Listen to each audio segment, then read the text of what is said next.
Hello and welcome to Pixorize's scene on Jefferson, part of our playlist on the New Republic.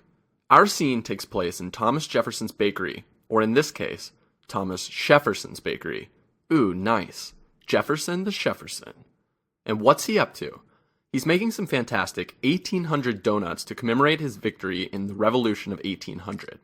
The Revolution of 1800 is when the liberal Jeffersonian Democratic Republicans took power for the first time. And man, it sure was delicious.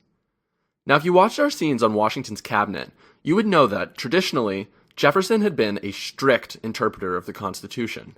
But that all changed when he became president. Notice that his chef's jacket is kind of loose and free? Jefferson, how sloppy. This should help remind you that President Jefferson became a loose interpreter of the Constitution. Specifically, he flexed the power of the federal government to make the Louisiana Purchase. Speaking of the Louisiana Purchase, look at the bakery salesman behind Jefferson. It's Napoleon. Napoleon was really quite short, you know. Anyway, our friend Napoleon is selling some cookies shaped like Louisiana to help you remember that Napoleon sold land to the U.S. in the Louisiana Purchase. But how did he do this? Underneath, take a look at those French treats. Madeleines and macarons. These French treats should help remind you that Jefferson made a treaty with the French to purchase land. Get it? French treats for a French treaty? By doing this, Jefferson employed a loose interpretation of his powers under the Constitution. Next, notice our pair of intrepid explorers outside checking out these Louisiana cookies. This is to help you remember the famous explorers, Lewis and Clark. These explorers would try to find their way through the Louisiana Purchase to travel to Oregon and the Pacific Ocean. Finally, let's take a look at Jefferson's relations with foreign powers. Over Jefferson's other shoulder, we see a portrait with famous European capitals. On the left, we have England, and on the right, we have France.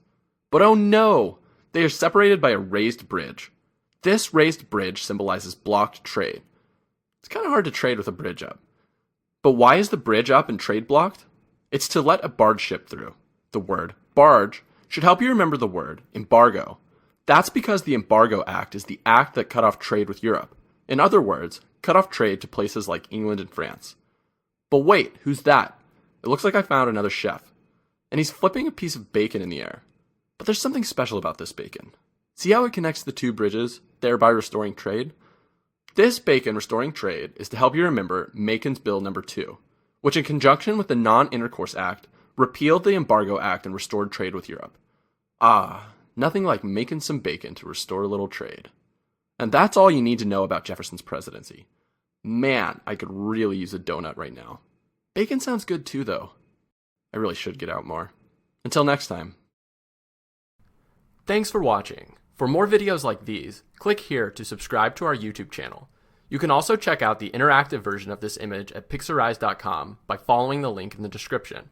If you like what we're doing, share with your friends on social media, and we'll keep making great content like this. We'll see you next time.